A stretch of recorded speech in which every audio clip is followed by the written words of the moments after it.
I am Mike Kwispond. I am a civil engineer with the city of Des Moines.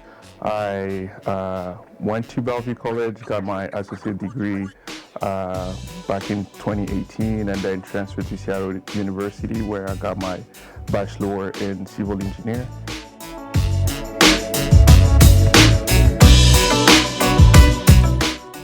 This is actually a very interesting question because when I was in high school, I really didn't know what I wanted to do until I even got my high school diploma. I wasn't too sure on where do I need to go because I did what we call in French littéraire. So most of my friends, they wanted to do law, and some of them wanted to do public relations, and I wasn't too sure. And at some point I was talking to one of my friends dad, and he was basically explaining to me what civil engineering is and just the benefits that I can get by doing this major. And I was like, yes, I'll do civil engineering. And I went to school back in Congo. It's called ENBTP. I did 2 years there, and then I moved to Washington. And ever since then, I really do enjoy what I do as a major now. Yeah.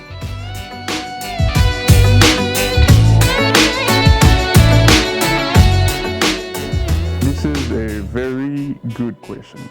Just because I did, as I say, Latin philosophy, and mathematics wasn't really something that I was good at, and that was the big challenge from switching from Latin philosophy to engineering. One thing is you have to do a lot of math, and that was the main challenge for me. But one thing that I was able to overcome was because I made it my goal, and I wanted to basically succeed in the major that I was doing, and I was committed to learn and work twice as hard as other people who have done basically the same major. And since I was basically new to that major, so I had to really push myself to be who I am today.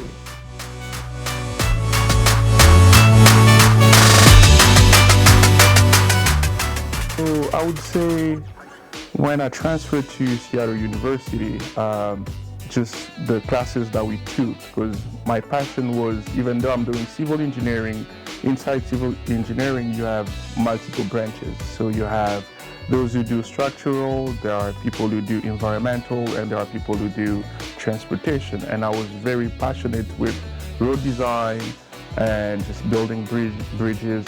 So during my courses, I was able to take some transportation classes and even some engineering classes that really help us to be able to build those roads. And I do think that classes that I took really helped me to be who I am today. And yeah, and then if there was anything that I've known before, one thing for sure that maybe I did not mention, my dad was also a civil engineer, and just seeing him build roads, and that's something that I really like to see.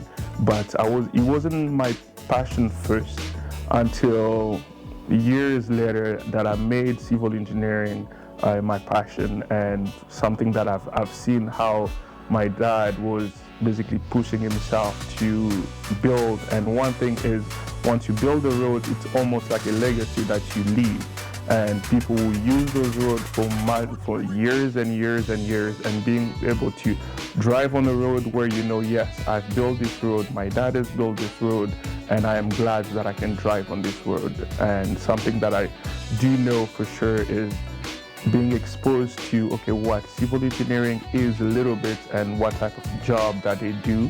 That's something that really I do think that helped me as well.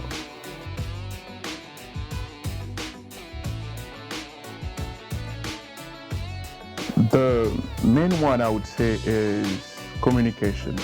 Communication is very important because sometimes people don't really take that into consideration, but you have to be able to share your ideas. And especially if you're doing civil engineering, critical thinking is very important. Even though you do critical thinking, you have to be able to communicate what you think. And those ideas that you have, the design that you do, you have to be able to communicate those. And sometimes for engineers, most of the time, it's you do communicate on plans, but sometimes, even though everything is drawn on plan, you have to be able to also give details or explanation on what has been designed.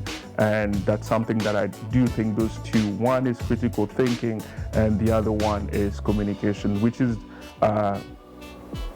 weird a little bit because, you know, it's civil engineering. Communication and civil engineering might not be, you might think are different, but actually that's very important because yes, we do think, yes, you might do a design, but you have to be able to relay what you've designed to other people as well.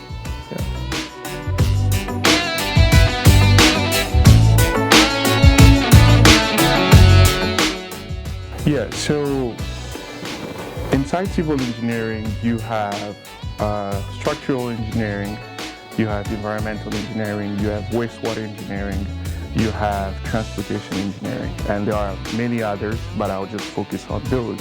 And for example, if your passion is to build buildings, high-rises buildings, then you'll focus more on structural engineering. And if your passion is to work with water, wastewater, and water treatment, then you have the option to do environmental engineering, or you can do wastewater engineering. And if your focus is on foundation, for example, you can also be a geotech.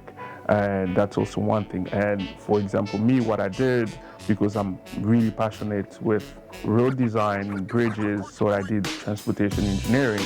And one thing is, during my time after transferring from Bellevue College to Seattle University, I did an internship for Seattle City Light, where I worked as a dam safety engineer. So what we did mainly was just maintaining a dam, and it was almost related to structural engineering in some ways, but mainly you just maintain a dam. You do so basically you measure the deflection of how the dam is moving, and so that's basically what I did as an internship. But an internship is actually very important because it basically puts you in a position where you start having those experience and just understand what it is to be on the job. What is the job market? How is it? What is it for me? What it takes for me to be an engineer, to see people who are already in the field working 10, 15 years having 10, 15 years of experience, and just seeing them, how they do work, how they do succeed in what they do, and having that exposure is actually very important. Yeah. One thing that I would say is networking. Networking is so important. People that you go to school with, you always need to keep those connections because you don't know. You might graduate at the same time, but once those people get a job, if you keep connection with them, they will always reach out to you and say, hey, I know somebody, there is a position on in my company, we need someone and I know you.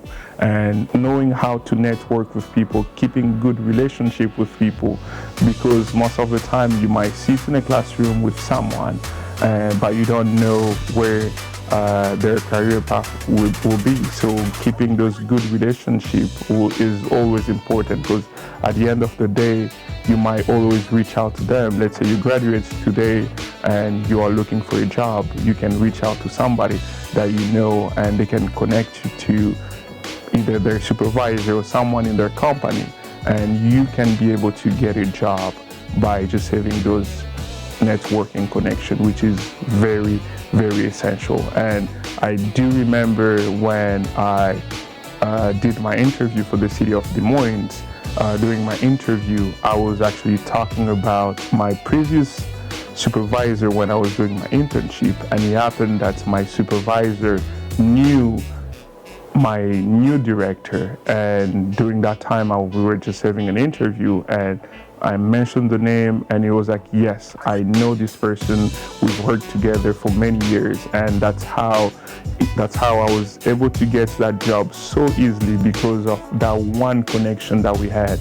So just always be able to network with other people. It's very important, because this is not a individualistic type of job, but it's a job that also requires connection and knowing people, and that will basically help you in the future, for sure.